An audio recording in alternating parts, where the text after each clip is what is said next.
Natural gas, পেট্রোলিয়ামের সাথেই synonymous যেটা natural gas.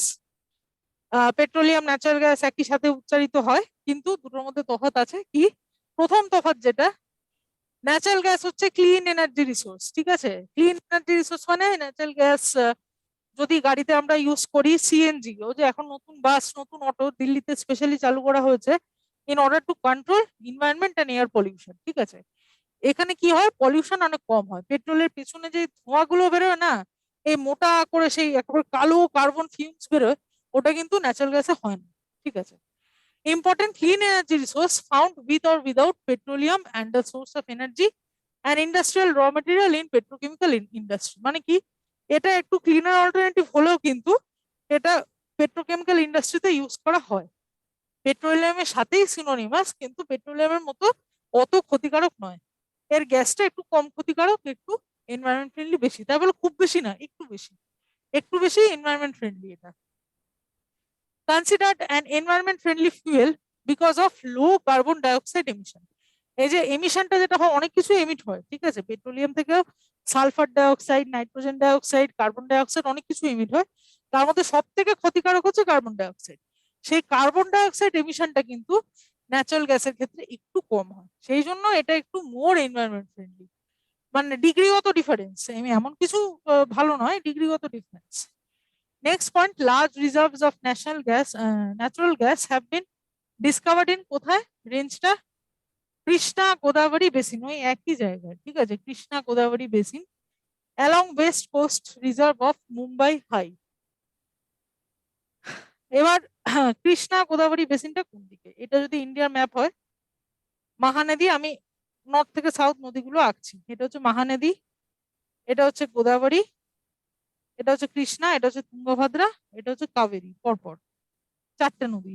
এবার কি বলছে, কৃষ্ণা গোদাবরী বেসিন, মানে এটা হচ্ছে গোদাবরী, তাই তো, এটা হচ্ছে কৃষ্ণা, কৃষ্ণা রিভার।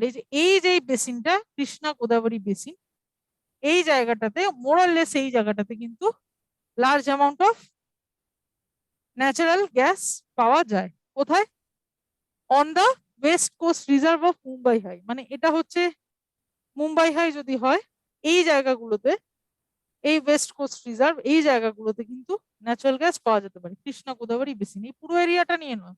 আরেকবার আঁকি ম্যাপটা,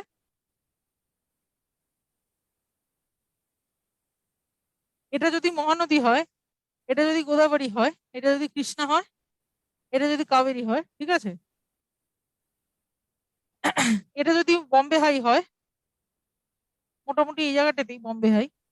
এবার বলছে কোথায় ন্যাচারাল গ্যাস পাওয়া যায়, এই কৃষ্ণা গোদাবরী বেসিন, এই যে এটা হচ্ছে কৃষ্ণা, এটা হচ্ছে গোদাবরী, মোটামুটি এই জায়গাগুলোতে ন্যাচারাল গ্যাস পাওয়া যায়, ঠিক আছে, ট্রেসেস অফ ন্যাচারাল গ্যাস। এটা ঠিক কোন জায়গায় বিলং করছে, বম্বে হাই এর বা পাশে, বম্বে হাই এর ওয়েস্ট কোস্টে, ঠিক আছে, মানে বম্বে হাইটা ওয়েস্টে, বম্বে হাই এর ইস্ট দিকে ন্যাচারাল গ্যাস পাওয়া যায়, ঠিক আছে।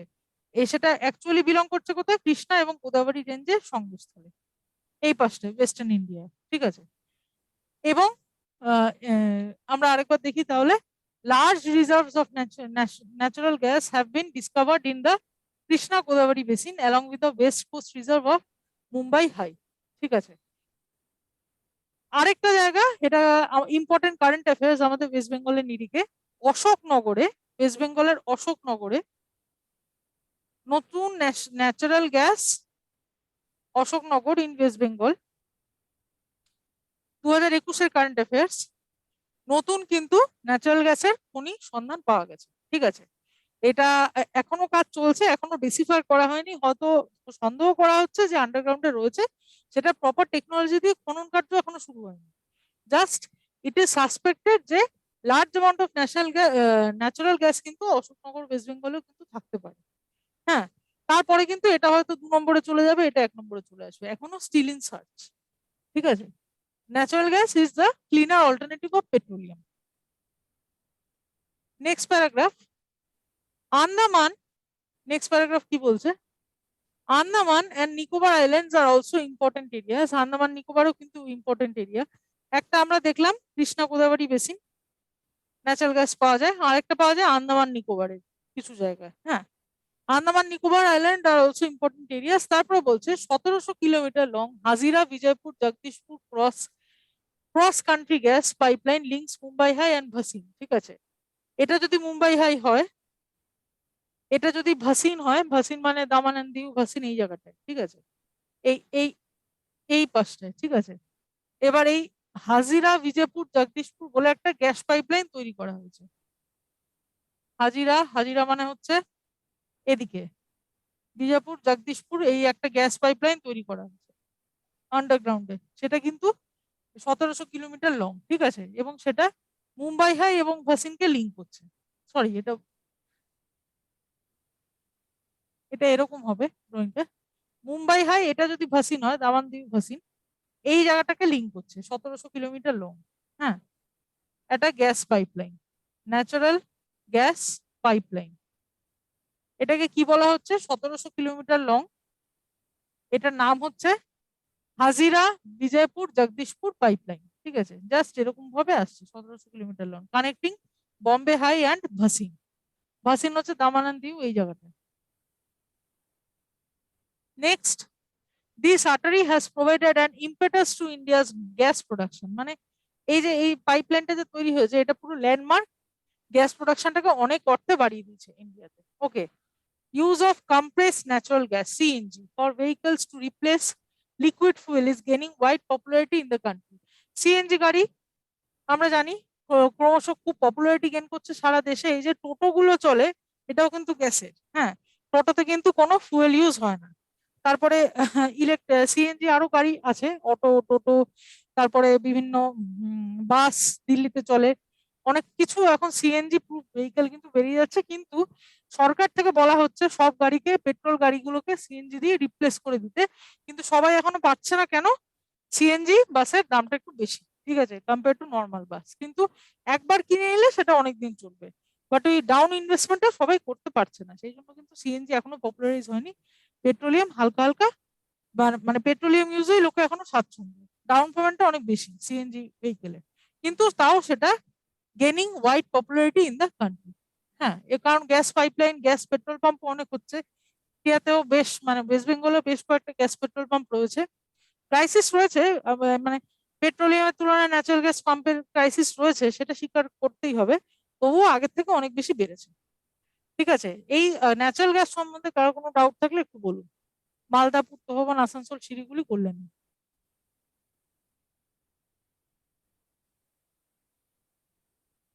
ওকে, নেক্সট স্লাইডে যাচ্ছি। ও, আরেকটা কথা বলে রাখি, আপনারা এই পুরো লেকচার্স গুলো দেখতে পাবেন e learning West Bengal, e learning channel West Bengal, ইউটিউবে গিয়ে লিখবেন e learning channel West Bengal, ইউটিউবে গিয়ে লিখবেন, তাহলে কিন্তু এগুলো ভিডিও সেকশনে গিয়ে সবগুলো দেখতে পাবেন। সব আপলোড করে দেওয়া হয় জাস্ট ক্লাসের পর। নেক্সট স্লাইডে যাচ্ছি, এবং ওখানে কোনো ডাউট থাকলে ওখানেই কমেন্ট পোস্ট করতে পারেন। নন কনভেনশনাল সোর্স, নন কনভেনশনাল সোর্স, এতক্ষণ আমরা কি পড়ছিলাম? একবার ফার্স্ট স্লাইডে চলে যাই। এতক্ষণ আমরা কি পড়ছিলাম? কনভেনশনাল সোর্স কি কি, মানে যেগুলো লিমিটেড স্টক আছে, কোল, পেট্রোলিয়াম, ন্যাচারাল গ্যাস। ঠিক আছে, এই তিনটে হচ্ছে কনভেনশনাল সোর্স, যেগুলো লিমিটেড ইন নেচার। ঠিক আছে, মাটির তলায় রয়েছে, আজ আছে কাল নেই, ফুরিয়ে যেতে পারে, তাই জন্য দাম বেশি। কিন্তু লোকে যেহেতু অভ্যস্ত হয়ে গেছে, ট্র্যাডিশনাল ইন নেচার, সেই জন্য লোকে এখনো এগুলোতে ইউজ করতে স্বাচ্ছন্দ্য বোধ করে। দাম দিয়ে পেট্রোল কিনবে, তবুও পেট্রোল গাড়িটা চেঞ্জ করবে না। ঠিক আছে, তো কনভেনশনাল সোর্স অফ এনার্জি এখন ইন্ডিয়াতে বেশি পপুলার, বাট এটা যে কোনো দিন শেষ হয়ে যেতে পারে। 99% কনজাম্পশন এখনো কিন্তু কনভেনশনাল সোর্স থেকেই হয়। আমরা এতক্ষণ কনভেনশনাল সোর্স গুলো সম্বন্ধে পড়লাম। এখন আমরা যেটা পড়বো সেটা হচ্ছে নন কনভেনশনাল সোর্স, তার মধ্যে অনেকগুলোই রয়েছে, দেখি একে একে কি বলছে।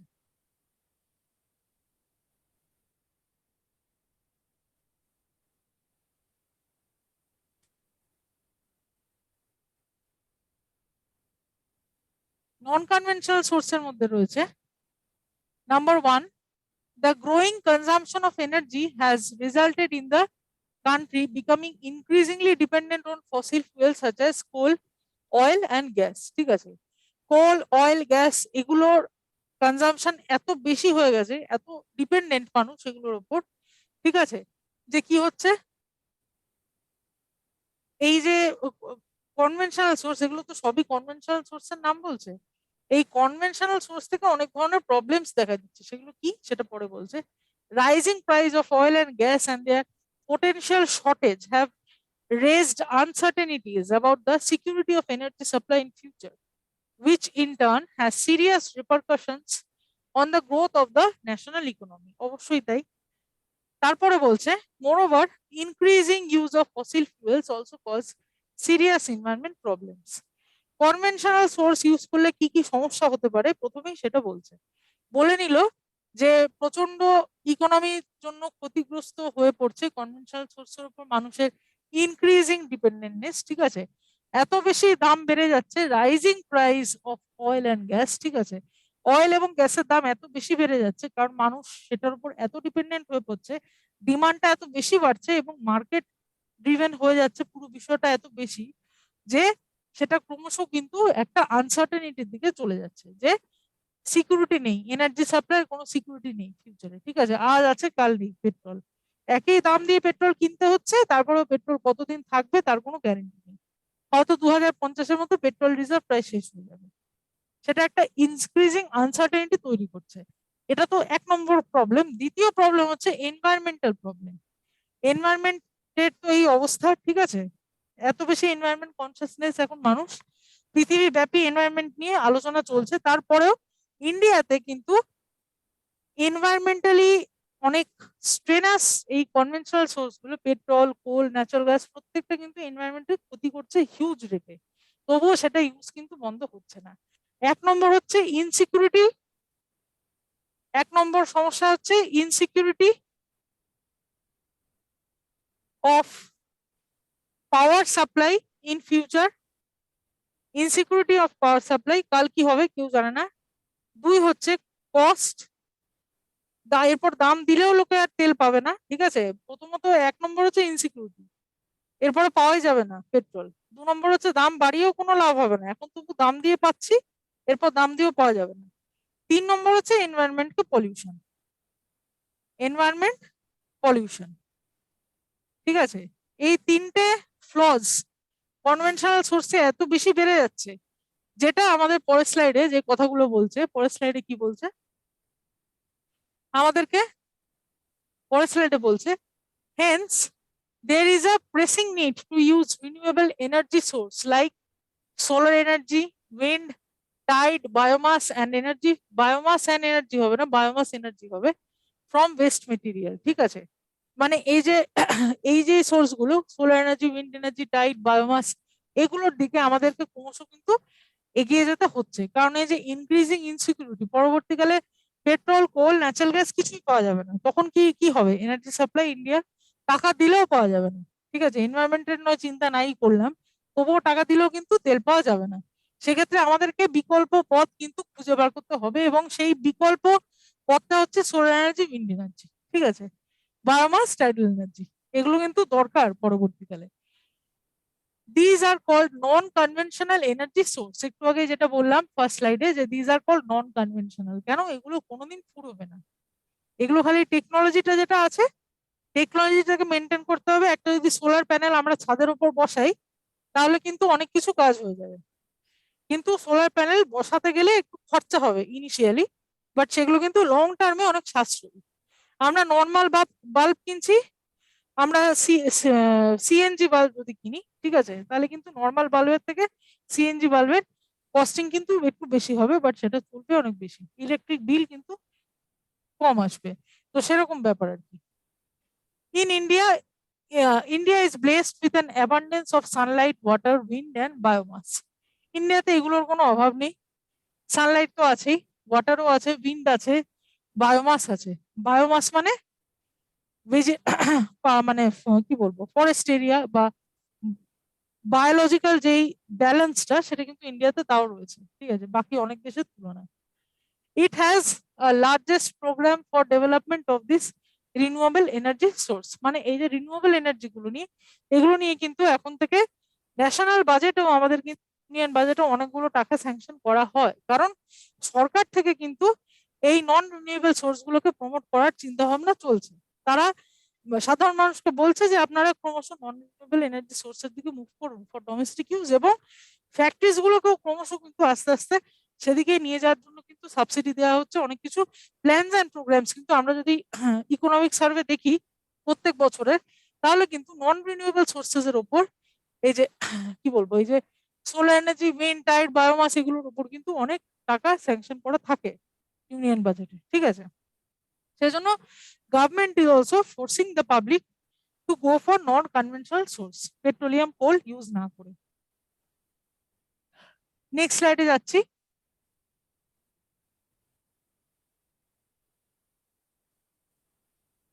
হ্যালো। Nuclear energy. হ্যালো। হ্যাঁ, হ্যাঁ হ্যাঁ ম্যাডাম, বলুন। কল্যাণী থেকে বলছি হ্যাঁ বলছি বলুন। এই যে আপনি বললেন যে পেট্রোলিয়াম বেসড যে ইন্ডাস্ট্রি গুলো থাকে, যেমন টেক্সটাইল থেকে শুরু করে হ্যাঁ, রেয়ন। হ্যাঁ, হ্যাঁ, আচ্ছা, আপনি তো বলছেন যে কনভেনশনাল সোর্স হিসাবে এগুলো যখন থাকবে না, বা ধরুন হ্যাঁ, পেট্রোলিয়াম থাকলো না, কোল থাকলো না, শেষ হ্যাঁ। হয়ে গেল, তখন বিকল্প হিসাবে আমাদের যে টেক্সটাইল ইন্ডাস্ট্রিটা রয়েছে সেটা কিভাবে, কিসের উপর চলবে? সেটা ওই তো সোলার এনার্জি বা উইন্ড এনার্জির উপর তাদের ওই যে সোলার প্যানেল ইনস্টল করে পেট্রোলিয়াম থেকে যে এনার্জি তারা পাচ্ছে। পেট্রোলিয়ামের যে সাব প্রোডাক্ট গুলো রয়েছে হ্যাঁ, সেগুলোর ক্ষেত্রে কি বিকল্প রয়েছে আমাদের? সেগুলোর ক্ষেত্রে বিকল্প খুঁজতে হবে। বলা হচ্ছে যে এই এই কনভেনশনাল সোর্স গুলো দিয়ে সেগুলোর বিকল্প আনতে বলছে, এবং এগুলোর যে বিকল্প রয়েছে গ্যাসোলিন, ওগুলো তো ফুয়েল হিসেবে ইউজ হয়। পেট্রোলিয়াম ইন্ডাস্ট্রির যে টেক্সটাইলটা বাদ দিলাম, টেক্সটাইলটা বাদ দিয়েও টেক্সটাইলেও নিউর অল্টারনেটিভ খুঁজতে বলা হবে, এবং তা বাদে ওগুলো সবই কিন্তু ফুয়েল প্রোডাক্ট। শুধু সিনথেটিক টেক্সটাইল বাদ দিয়ে পেট্রোলিয়ামের আর যা যা বাই প্রোডাক্ট আছে সেগুলো সবই ফুয়েল প্রোডাক্ট। এবার সরকার থেকে যেটা বলছে, যেদিন পেট্রোলিয়াম সোর্স বন্ধ হয়ে যাবে আর পাওয়া যাবে না, সেদিনকে অ্যাটলিস্ট ফুয়েল গুলোকে রিপ্লেস করতে, ফুয়েল গুলোকে পেট্রোলিয়ামের বদলে যদি সোলার এনার্জি, উইন্ড এনার্জি এগুলো ইউজ করা হয় তাহলে বেটার হবে, কারণ পেট্রোলিয়াম আর বেশি দিন নেই, কোল রিজার্ভও আর বেশি দিন নেই, হার্ডলি আগামী 100 বছর, তারপরে শেষ আর হয়ে যাবে। আরবিয়ান কান্ট্রি গুলো তো এর হ্যাঁ, এটার পেছনে দেখুন, পেট্রোলিয়াম নিয়ে কথা বলতে গেলে মানে সেই অনেক জটিল একটা বিষয় আছে। ওয়ার্ল্ড পলিটিক্স এর সব থেকে বেশি এখন যেগুলো নিয়ে ফাইট হচ্ছে, সেটা হচ্ছে 1 নম্বর পেট্রোলিয়াম, এবং 2 নম্বর হচ্ছে ডিজিটাল ডেটা, ঠিক আছে, ইনফরমেশন, ইনফরমেশন ফাইট এবং পেট্রোলিয়াম ফাইট। পেট্রোলিয়াম ফাইট সারা ওয়ার্ল্ডের মধ্যে হচ্ছে, এটা ইন্টারন্যাশনাল পলিটিক্স এর একটা important part, oil fight.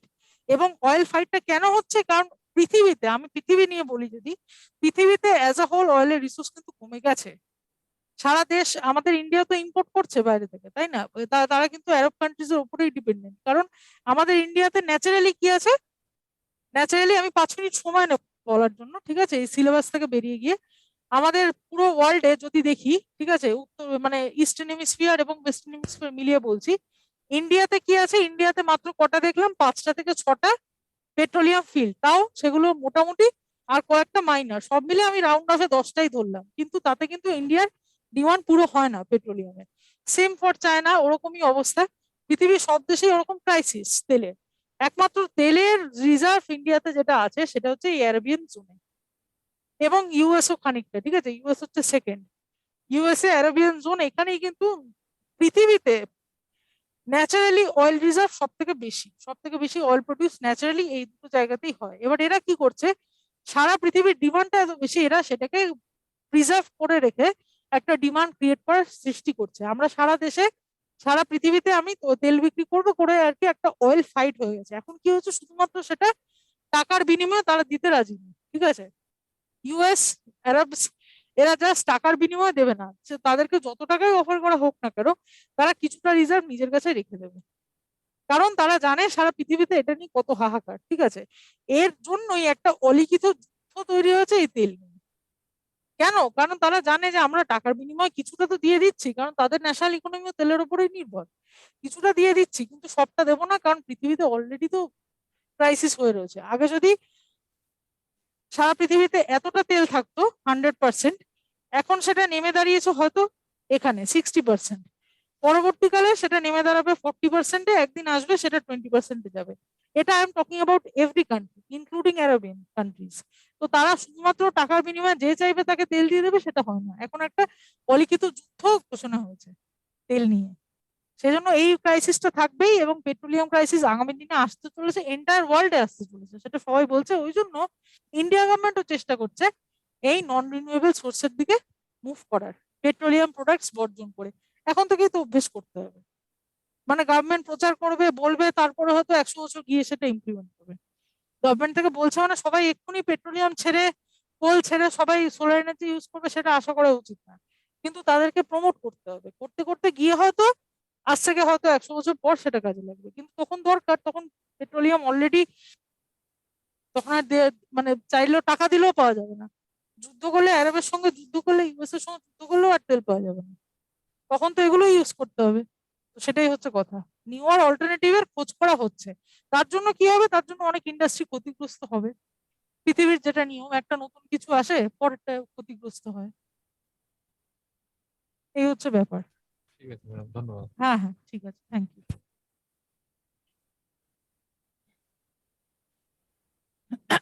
Nuclear energy, প্রথম যে 1 মিনিট,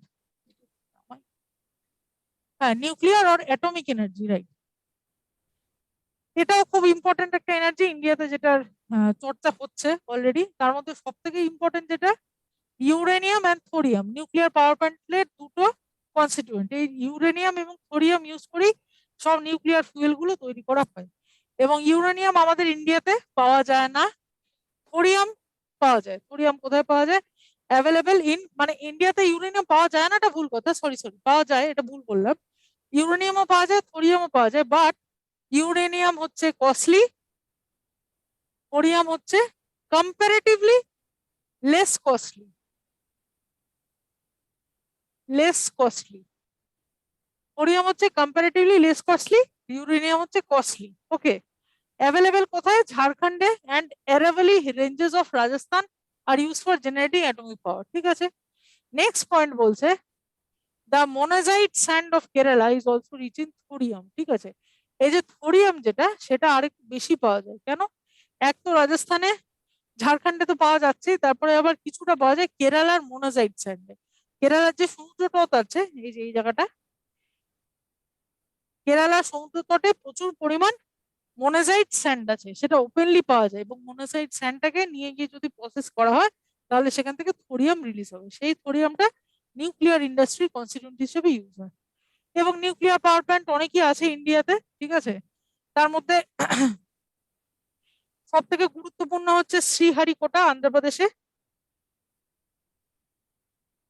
শ্রীহারিকোটা, এটা আমরা ইন্ডাস্ট্রি চ্যাপ্টারে আরো বেশি ডিটেলসে পড়বো, আজকে বেশি ডিটেলসে যাচ্ছি না। এটা হচ্ছে one of the important nuclear power plant. ঠিক আছে, ইন্ডিয়ার। আরেকটা আছে ভাবা অ্যাটমিক রিসার্চ সেন্টার, মুম্বাইতে। মানে যদিও সেটা রিসার্চের জন্য বেশি ফেমাস, বার্ক যেটাকে আমরা বলি, ভাবা অ্যাটমিক রিসার্চ সেন্টার, সেটা মুম্বাইতে রয়েছে, যেখানে নিউক্লিয়ার এবং অ্যাটমিক রিসার্চ হয়। রিসার্চ ইনস্টিটিউট অনেক আছে, ঠিক আছে, আমাদের কলকাতাতেও প্রচুর রয়েছে নিউক্লিয়ার এনার্জি রিসার্চ ইনস্টিটিউট। এবং প্রোডাকশনও, nuclear production, nuclear energy production কিন্তু ইজ অন দ্য রাইজ। আগের তুলনায় এখন অন দ্য রাইজ। কিন্তু পেট্রোলিয়াম আর কোল ইন্ডাস্ট্রির তুলনায় দিকে এমন কিছু না। কোল ইন্ডাস্ট্রি অনেক বেশি, পেট্রোলিয়াম ইন্ডাস্ট্রি অনেক বেশি। নিউক্লিয়ার ইন্ডাস্ট্রি সবে চালু হচ্ছে, চেষ্টা করা হচ্ছে যেদিন কোল আর পেট্রোলিয়াম ফুরিয়ে যাবে, সেদিন যাতে নিউক্লিয়ার ইন্ডাস্ট্রি কোনো কন্ট্রিবিউশন আনতে পারে, সেটা নিয়ে রিসার্চ চলছে এবং টুকটাক কাজ হচ্ছে। Not so important compare to petroleum and solar energy. কি বলছে? India being a tropical country has enormous possibility of tapping solar energy. প্রচুর পরিমাণ সোলার এনার্জি কিন্তু ইন্ডিয়া ট্র্যাপ করতে পারে। ঠিক আছে। কেন? যেহেতু একটা ট্রপিক্যাল কান্ট্রি, রোদ মানে সেই আমাদের কলকাতাতেই তো 12 মাসের মধ্যে 10 মাস গরমকাল, 2 মাস ঠান্ডা থাকে। এখন একটু থাকবে, জানুয়ারিতে আর একটু থাকবে, তারপরে শেষ হয়ে যাবে। তার মানে কি, একটা গ্রীষ্মপ্রধান দেশ ইন্ডিয়া, সেখানে সোলার এনার্জি কোনো অভাব কোনোদিন হবে না, যদি প্রপার টেকনোলজি ইনস্টল করা হয়। সেই টেকনোলজিটার নাম কি? Photovoltaic technology. Okay. Solar energy যেটা দিয়ে এক্সট্রাক্ট করা হয়, সেটার নাম হচ্ছে photovoltaic technology, which convert sunlight directly into electricity. এই ফটোভোল্টাইক টেকনোলজির ছাদে যদি সোলার প্যানেল লাগিয়ে দেওয়া হয়, তাহলেই কিন্তু সোলার এনার্জি ট্র্যাপ করতে থাকবে। ওই ফটোভোল্টাইক টেকনোলজিটাই সোলার প্যানেলে কিন্তু ইউজ করা হয়। Solar energy is fast becoming popular in rural and remote areas. Solar এনার্জিটা কিন্তু কম্পেয়ার টু নিউক্লিয়ার এনার্জি কিন্তু অনেক বেশি পপুলার হয়েছে, এখনো পপুলার। সিএনজি গাড়িও আমরা দেখবো, করবো, যে আস্তে আস্তে সিএনজি গাড়ি আসছে। ঠিক আছে, দেখা যায়, মানে বাকিগুলোর তুলনায় তাও দেখা যায় সোলার এনার্জি, সোলার প্যানেলও কিন্তু তাই, বাকিগুলোর তুলনায় তাও দেখা যায় যে পাহাড়ি এলাকায় হিমাচল প্রদেশ, জম্মু এন্ড কাশ্মীর, উত্তরাখণ্ড, ঠিক আছে, তারপর সিকিম, তারপরে আসামের পাহাড়ি বেল্টে সোলার এনার্জি কিন্তু খুব ওয়াইডলি ইউজ করা হয়। ঠিক আছে, নেক্সট স্লাইডে যাচ্ছি। এই স্লাইডে কারো কোনো ডাউট থাকলে একবার বলুন। মালদা, পূর্ত ভবন, Asansol, Siliguri, Kalyani.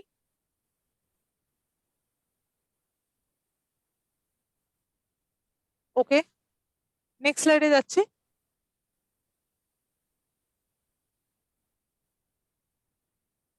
Wind energy, next part যেটা পড়বো সেটা হচ্ছে wind energy. Wind power, India has in wind power হবে, ইন হবে, in wind power India has great potential of, ও বাবা, এখানে একটু ফরমেশনটা ভুল হয়ে গেল, এক মিনিট। ও আচ্ছা আচ্ছা আচ্ছা, বুঝেছি। এটা হেডিং হবে, এখান থেকে একটা স্পেস দিয়ে লাইনটা এখানে শুরু করছে। Okay, this is the heading, this is the line starting from this. India has great potential of wind power. Obviously, the largest wind farm cluster is located in Tamil Nadu from Nagarcoil to Madurai. এই উইন্ডের main সোর্সটা কোথায়? এটা যদি নাগারকয়েল হয় তামিলনাড়ুতে, আর এটা হচ্ছে মাদুরাই। ঠিক আছে, এটা হচ্ছে নাগারকয়েল, এটা হচ্ছে মাদুরাই। এই পুরো বেল্টে প্রচুর উইন্ড মিল তৈরি করা হয়েছে। সেই ছোটবেলায় আমরা এসএসটি বইতে, সোশ্যাল সায়েন্সের বইতে, জিওগ্রাফি বইতে উইন্ড মিলের ছবি দেখতাম। ঠিক আছে, এই পরপর উইন্ড মিল গুলো সব এই লাইনে অবস্থিত। ঠিক আছে, তামিলনাড়ুতে নাগারকয়েল টু মাদুরাই। নেক্সট হচ্ছে Andhra Pradesh, Karnataka, Gujarat, Kerala, Maharashtra and Lakshadweep have important wind farms. আর কোথায় কোথায় উইন্ড ফার্মস আছে এগুলো ম্যাপে আরো পরিষ্কার দেখা যায়। অন্ধ্রপ্রদেশে উইন্ড মিল আছে, কর্ণাটকায় আছে, গুজরাটে আছে, কেরালায় আছে এবং মহারাষ্ট্রয় আছে, মহারাষ্ট্রয় আছে। ঠিক আছে, অনেক মানে সারা ইন্ডিয়ার বেশ কিছু জায়গায় উইন্ডমিল কিন্তু পাওয়া যাবে। সব থেকে ইম্পর্টেন্ট কোন জায়গায় পাওয়া যাবে? Nagercoil and Jaisalmer are well known for effective use of wind energy in the country. নাগরকোয়েলের সব থেকে বেশি এফেক্টিভ ইউজ দেখা যায় উইন্ড এনার্জি, আর একটা দেখা যায় জয়সালমীর রাজস্থানে। ঠিক আছে, জয়সালমীর রাজস্থানে, সেখানে আরেকটা দেখা যায়, একটা হচ্ছে নাগরকোয়েল আর একটা হচ্ছে জয়সালমীর। এছাড়া এতগুলো রাজ্যে কিন্তু উইন্ড ফার্ম দেখা যায়। এবং উইন্ড ফার্ম কোথায় দেখা যায়? একটা কমন ক্যারেক্টারিস্টিক কি, নদী তটের উপর। ঠিক আছে, সি সাইডে, যেটা কমনলি মনে রাখতে হবে, এত নাম মনে না রাখলেও আমরা অনেক সময় আন্দাজে এমসিকিউ করতে পারি যদি কনসেপ্টটা ক্লিয়ার থাকে। উইন্ড ফার্ম কোথায় দেখা যায়? সমুদ্রের পাড়ে বা সামুদ্রিক এরিয়াতে। এই যে আমাদের ওয়েস্ট বেঙ্গলের যেমন দীঘাতে কিন্তু চাইলে উইন্ড ফার্ম করা যেতে পারবে না, কেন? উইন্ডের ডিরেকশনটা আসে না, এটাও সমুদ্র তট, কিন্তু উইন্ডের ডিরেকশনটা এখানে যতটা আসে এখানেও আসে, অল্প আসে না তা না। কিন্তু এই যে এই ইস্টার্ন কোস্ট, ওয়েস্টার্ন কোস্ট, এইগুলো কিন্তু উইন্ড এনার্জির জন্য খুব ইম্পর্টেন্ট এরিয়াস। গুজরাট খানিকটা ইম্পর্টেন্ট এরিয়াস, দীঘাতেও হতে পারে, বাট সেটা এই নাগারকয়েলের মতো হয়তো ফেমাস হবে না। জয়সালমীরে হতে পারে। জয়সালমীরে কেন হতে পারে? কারণ সেখানেও উইন্ড এনার্জি ক্যাপচার করা হয়। কারণ ওই যে মরুভূমিতে এক ধরনের হয় না, ওই যে যেটাকে বলে ওই এক ধরনের স্যান্ড ডিউন সব পাল্টে যায়, প্রচুর হাওয়া হয়, উইন্ডের কিন্তু প্রভাব কিন্তু মরুভূমি এলাকাতেও নেই, কিন্তু বেশিরভাগ উইন্ড ফার্ম আমরা দেখবো সমুদ্র তটে। Jaisalmer is an exception, but actually wind farm তৈরি হয় কোথায়? সমুদ্র তটে, যেখানে সমুদ্রের ওপরে। ঠিক আছে, কেননা সেখানে হাওয়ার কোনো অভাব নেই। এবং যদি কোয়েশ্চেন করা হয়, এটা ডাব্লিউবিপিএসসি খুব ফেভারিট একটা কোয়েশ্চেন, উইন্ড এনার্জিতে টপ মোস্ট স্টেট কোনটা? ঠিক আছে, উইচ স্টেট টপার কে? ঠিক আছে, উইচ স্টেট টপ করে কে উইন্ড এনার্জিতে? আনসার হবে Tamil Nadu. Tamil Nadu is top in wind energy, wind এনার্জিতে টপ হচ্ছে তামিলনাড়ু। ওকে, এই স্লাইডে কারো কোনো ডাউট থাকলে একবার জিজ্ঞেস করুন।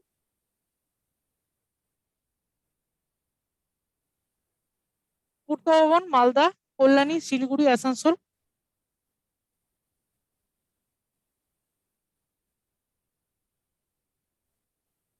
ওকে, আমি নেক্সট স্লাইডে যাচ্ছি।